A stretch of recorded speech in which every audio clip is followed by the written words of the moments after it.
기도하옵나이다. 아멘. 할렐루야. 예, 반갑습니다. 이제 이틀 후면은 이제 새해가 시작이 되는데 세월이 참 빠른 것 같습니다. 금년은 여러 가지로 어려운 상황이 벌어지고 있습니다. 탄핵에 탄핵을 거듭하는 참으로 어려운 세상이 되어버렸는데 우리 교회가 정말 예수 그리스도를 중심으로 해서 이 땅에 정말 하나님의 의를 가르치는 그런 교회가 되어야 될 줄로 믿습니다. 참으로 세상을 볼 때 이 말을 드리지 아니할 수가 없어요. 오직 하나님만이 이 땅의 주인이시고 하나님만이 우리의 경배의 대상이 되는데 하나님께서 역사하셔서 우리나라 모두가 다 정말 하나님을 경외하고 하나님의 도를 지키는 그런 나라가 될 수 있도록 우리 그리스도인들이 함께 마음과 뜻과 정성을 모두어서 기도해야 될 줄로 믿습니다. 그래서 오늘 제가 지나간 밤에 성경을 쭉 보면서 기도하다가 정말 그리스도인들 가운데 복음을 전하기 위해서 이 세상을 하나님의 나라로 만들기 위해서 참 어렵고 힘든 길을 걸어간 사람들이 많이 있지만 그 중에서 스데반 같은 사람을 한번 좀 생각을 해봐야 되겠다. 그런 생각을 하고 사도행전 7장을 수없이 읽었습니다. 이 사도행전 7장을 보니까 1절부터 53절까지는 스데반이 정말 설교하는 거예요. 하나님과 예수 그리스도에 대해서 설교하는 것이고 54절부터 60절까지는 그 말씀을 듣고 은혜 받고 회개해야 될 사람들이 거꾸로 스데반을 돌로 쳐 죽이는 스데반의 순교가 기록되어 있는 것을 볼 수가 있습니다. 오늘 이 말씀을 통해서 우리 성도들은 물론 또 가정에 계시는 분들 그리고 해외에 계시는 모든 분들 우리가 정말 예수를 어떻게 믿어야 되는가를 다시 한번 돌이켜보고 금년 한 해 잘 정리하시고 내년에 승리하는 한 해가 되도록 주님의 이름으로 간절히 기도하는 마음으로 오늘 이 말씀을 여러분에게 전합니다. 사도행전 전체를 살펴보면 이 사도들의 그 전도 내용이 기록되어 있습니다. 그런데 사도행전을 보게 되면 성령전서라고도 이야기할 수 있는데 성령이 우리에게 가르치고 시기를 원하는 것은 딱 두 가지라고 저는 생각합니다. 예수 그리스도의 십자가의 죽으심과 부활에 그 초점이 맞춰져 있다라고 하는 것을 저는 여러분들에게 강조를 하고 싶고요. 본문에 기록되어 있는 스데반의 설교도 시정일관 처음부터 끝까지 예수의 십자가의 죽으심과 부활을 예고하고 있지는 않지만은 예수님 십자가의 죽음과 부활에 그 초점을 맞추고 있는 것을 볼 수가 있습니다. 오늘 이 본문 보게 되면 스데반의 설교는요, 그 성경에서 일관된 내용을 말하고 있다라고 하는 것을 알 수가 있습니다. 여러분들 사도행전 3장에 보면 기록되어 있는 말씀이 있는데 그것은 뭐냐면 우리가 예수를 죽이고 하나님께서 예수를 살리셨다는 그 베드로의 설교 그리고 또 로마서 7장 14절에 바울이 뭐라고 말했습니까? 율법의 신령함을 알면서도 내 육체는 죄 아래 팔렸다라고 하는 이 바울의 가르침과 이 다 일맥상통한다라고 하는 것을 발견할 수가 있습니다. 그래서 스데반의 설교 내용을 이렇게 요약을 해보면 세 가지로 요약을 할 수가 있는데 먼저 자신이 믿는 하나님은 곧 이스라엘의 하나님이 역사의 주관자다라고 하는 사실을 지금 이야기를 하고 있는 것입니다. 그리고 또 성전은 하나님과 교통하고 그분께 예배, 찬양과 영광을 돌리는 예배 장소로 의의가 있는 것이지 건물 자체로서는 의미가 없는 것이다. 이렇게 스데반이 벌써 이야기를 하고 있는 것입니다. 또한 이스라엘이 대적한 그 예수가 바로 메시아다, 그리스도다라고 하는 사실을 설교하고 있는 것을 볼 수가 있습니다.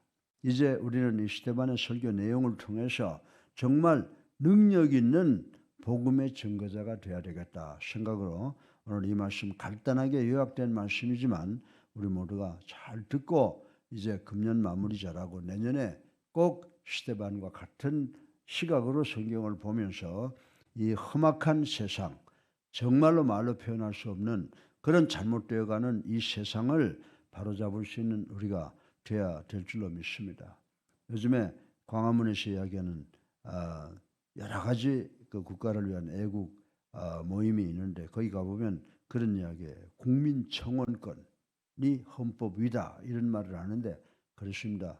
우리 국민들이 똑똑하게 생각하고 국민들이 올바로 나아가야 정치가들을 바로 인도할 수 있다고 생각을 합니다. 그래서 오늘 이 스데반의 설교 첫 번째로 우리가 누가 이 땅의 역사를 주관하는가라고 하는 것을 알아야 돼요. 스데반은 역사의 주관자는 하나님이시다. 이렇게 지금 외치고 있는 것입니다. 이스라엘 백성들은 하나님께서 이 역사를 이끌어 가신다는 사실을 잘 알고 있었다고 하는 것 우리도 알고 있습니다. 그리고 구약 성경 역사 자체가 한마디로 하나님께서 역사를 이끌어 오신 흔적이라고 할 수 있고 그들이 그걸 다 알고 있었다고 하는 것입니다. 역사의 주관자이신 하나님께서 당신의 뜻대로 이 역사를 이끄시고 인도하시기 위해서 가장 즐겨 사용한 방법이 뭐냐라고 하는 것입니다. 하나님께서 이 역사를 잘 이끌고 나가기 위해서 즐겨 쓰신 방법은 인간을 선택하셨다라고 하는 것을 우리는 알아야 된다라고 하는 것입니다. 여러분들 구약에 보고 또 신약에 보면 족보들이 많이 기록되어 있는 것을 우리는 알 수가 있습니다. 이 성경에 기록되어 있는 족보라고 하는 것은 하나님께서 역사의 도구로 선택한 사람들에 대해서 그 압축된 기록이라고 하는 것을 우리는 알아야 됩니다. 그런데 여러분들 우리가 족보 여러분들 다 족보를 중요하게 생각합니다. 그 족보는 우리나라에서와 같이 자기 어떤 그 가문 시족의 기원을 후대에 알리거나 시족 중에 뛰어난 인물들이 있었음을 전달하여 자랑하고자 하는 그런 족보의 차원과는 다른 것이라는 사실을 우리는 알아야 된다라고 하는 것입니다. 성경에서 이야기하고 있는 그 구약의 족보라든지 신약의 족보는 하나님께서 이 인간 역사 속에서 활동하신 것에 대한 활동 기록이라고 증거물로 우리들에게 가르쳐주고 있다는 것을 우리는 깨달아야 된다라고 하는 것입니다. 바로 여기에 스데반이 구약의 역사를 잠시 언급했던 이유가 숨겨져 있다는 것을 우리는 알아야 됩니다. 그래서 성경에서 신구약에서 이야기하고 있는 이 족보는 어떤 가문의 누구누구를 자랑하기 위해서가 아니라 하나님께서 이 역사를 주관하시기 위해서 사용했던 그 하나님의 종들이 기록되어 있다라고 하는 것을 생각하시고 우리도 후세에게 우리의 이름이 성경에 있는 것과 같은 그런 존경받는 인물들이 되어야 되겠다라고 하는 것을 꼭 생각하시고 새해에는 정말 하나님의 영광을 위해서 노력하는 그리고 승리하는 우리가 되기를 주님의 이름으로 축원합니다. 둘째로 스데반의 설교는요 성전에 대해서 말씀을 하고 있습니다. 여러분들 우리가 예배당 이 성전을 예배당을 성전이라고 불러요. 그건 왜냐? 하나님께 우리가 모여서 예배드리는 곳이다라고 하는 것입니다. 여러분들 그래서 여러분들 그때 이스라엘 근동에 있던 이방인들도 이스라엘 백성들과 마찬가지로 자신들의 신을 위해서 성전을 지었다라고 하는 것입니다. 그래서 그들은 자신들의 하나님을 그 성전에 가두어 버렸어요. 어떤 면에서는 우리가 이스라엘 백성들로 이방인들과 같은 생각을 가지고 성전을 바라보았다라고 말씀을 드려도 과언이 아니라고 하는 것입니다. 그러나 구약 성경에서도 하나님은 성전에 의해서 제한될 수 없다는 사실을 누누이 강조하고 있습니다. 그래서 우리가 하나님을 부를 때 뭐라고 불러요? 전지전능하신 분이시다. 무량광대하신 분이다. 무소부재하신 분이다.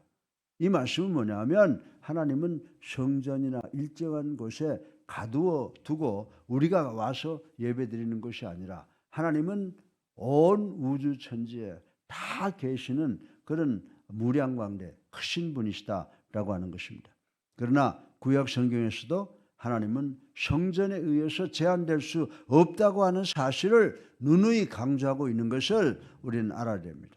구약시대의 성전은 하나님께서 인간 역사에 개입하시는 증거일 뿐만이 아니라 하나님께서 온 천지에 계셔서 당신의 사랑하는 백성들과 함께 있다고 하는 상징적인 곳이라는 사실을 우리는 깨달아야 된다라고 하는 것입니다. 이스라엘 백성들은 성전을 보거나 성전에서 예배 드릴 때 자기들과 하나님이 함께 계시며 모든 것을 감찰하시는 하나님을 발견하지 못하고 그저 성전 전체를 신성시하여 하나님을 밖에서는 하나님을 만날 수가 없고 성전에 들어가야만 하나님을 만날 수 있는 것으로 착각을 했다는 사실을 우리는 알아야 되는 줄로 믿습니다. 21세기를 살아가는 오늘날의 우리 그리스도인들도 또한 그런 착각에 빠져 성전에서만 하나님을 만날 수 있는 것으로 착각을 하고 있습니다. 그래서 어떻게 합니까? 교회에 오면은 그리스도인이고 세상에 나가면 세상 사람들하고 똑같이 살아가려고 하는 경향이 있다라고 하는 것입니다. 이러한 생각에 사로잡혀 있으면 교회 밖에 있을 때에는 어떻게 해요? 교회 안에 오면 하나님이 계시는 것처럼 기도하고 찬양하고 말씀을 듣지만은 교회 밖에 나가면 하나님이 없는 것처럼 그렇게 생활을 하게 되는데 우리는 하나님을 전지전능하시다, 무량광대하시다, 무소부재하신 분이시다 라고 하는 것을 늘 깨닫고 어디에 가든지 하나님이 나를 바라보고 있다는 그런 의식으로 이 세상을 살아가야 되는 줄로 믿으시기를 주님의 이름으로 축원합니다. 우린 그렇게 살아왔고 또 내년에도 하나님은 내가 어디에 가든지 성령을 통해서 나와 함께 계신다라고 하는 것을 꼭 생각하고 성령에 따라서 지도에 따라서 세상을 살아가겠다고 결단하는 우리가 되어야 될 줄로 믿습니다.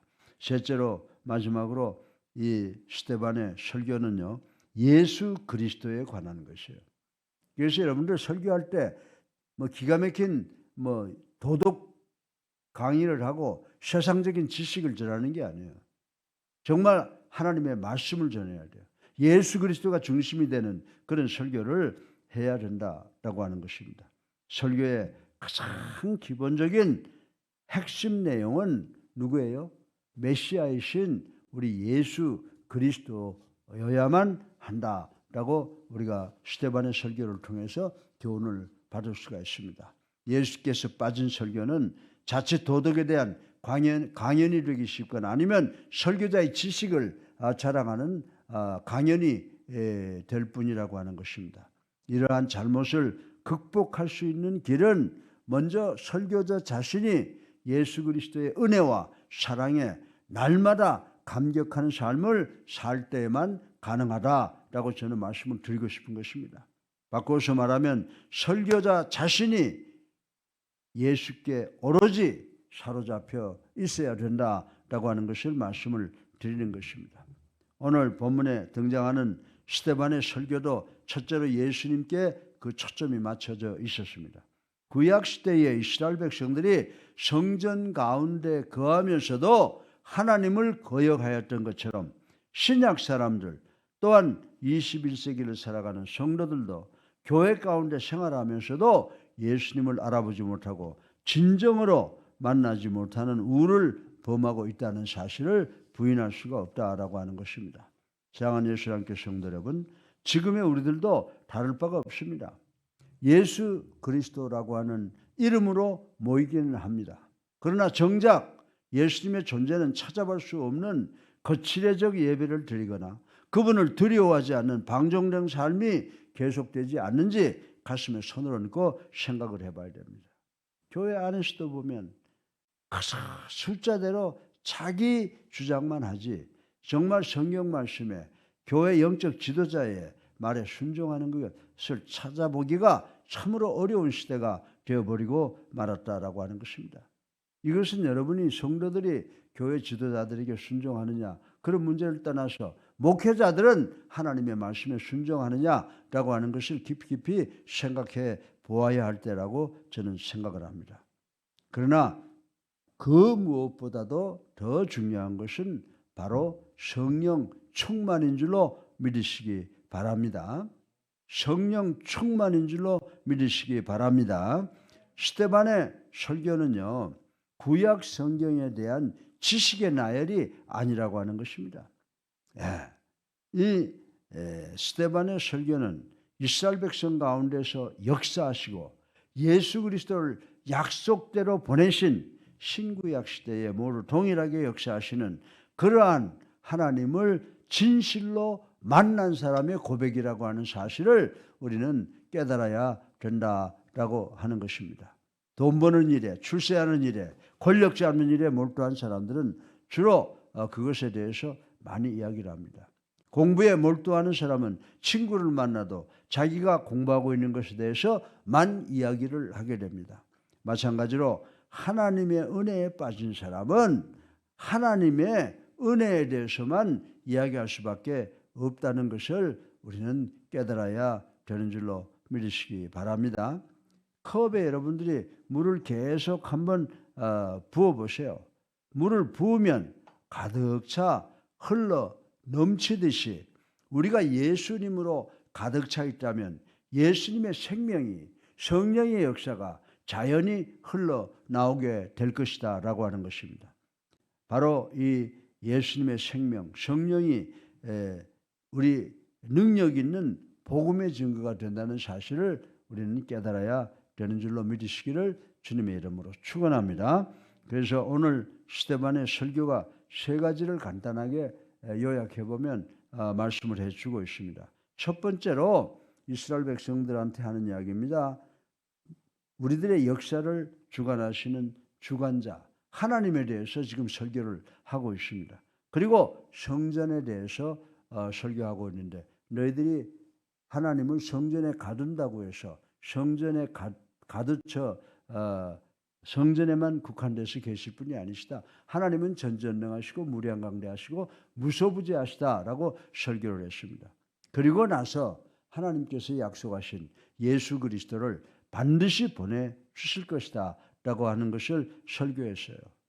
그때 이스라엘 백성들이 자기들의 마음에 들지 않는다고 해서 어떻게 했어요? 스데반을 때려 죽였지 않습니까? 그리고 그의 옷을 사울이라고 하는 청년의 발 앞에 갖다 놨다고 하는데 그 사람이 나중에 바울로 변화가 돼서 우리 하나님, 우리 예수 그리스도의 큰 종이 된 것을 우린 잘 알고 있습니다. 우리가 이제 2024년 동안 살아온 우리들의 삶을 좀 반성해보고 이제 새로 다가올 2025년에는 스데반과처럼 죽으면 죽으리라 라고 하는 에스더의 신앙처럼 우리가 하나님의 영광을 위해서 최선을 다하는 예수 사랑 교회가 교인들이 되기를 주님의 이름으로 축원합니다. 그래서 우리 예수 사랑 교회는요, 대형 교회를 바라보는 것이 아니라 우리 교회가 사도행전적 교회로 거듭나기 위해서 지금 최선을 다하고 있다고 하는 것을 아시고 이제 2025년에는 우리 교회가 더 건강한 교회, 사도행전적 교회로 복원되는 역사가 일어나게 해달라고 간절히 기도하고 그 기도를 통해서 여러분 개개인과 가정에 하나님의 크신 축복이 함께 하시기를 주님의 이름으로 축원합니다. 살아계셔서 우리의 삶을 주관하시는 만복의 근원 되신 아버지 하나님 찬양, 경배, 존귀를 올립니다. 아버지 하나님 회개합니다. 저희들 하나님의 자녀답게 살지 못했습니다. 저희들이 회개하지 아니할 때 하나님과 우리 사이를 그 죄의 먹구름이 가로막고 있는 줄로 압니다. 회개하는 것을 통해서 하나님과 우리 사이를 가로막고 있는 모든 죄악의 담을 다 허물어버린 역사가 일어나게 하시고 우리가 하나님을 얼굴과 얼굴로 맞대보는 역사가 일어나게 하여 주시옵소서. 아버지 하나님, 우리의 역사를 주관하시고 우리를 구원하시기 위해서 예수 그리스도를 땅에 보내시고 그분을 십자가에서 돌아가게 하심으로 이 죄 많은 저희들이 그 예수님을 나의 구주로 살아계신 하나님의 아들로 믿고 영접하는 것을 통해서 구원받아 하나님의 자녀가 되게 해주신 것을 참으로 감사합니다. 어렵고 힘든 세상 속에서 성령의 역사로 세상의 악과 사탄의 힘과 싸워서 승리하는 우리가 될 수 있도록 축복하여 주시옵소서. 예수 그리스도 이름으로 감사하며 기도드려 사옵나이다. 아멘. 할렐루야. 반갑습니다.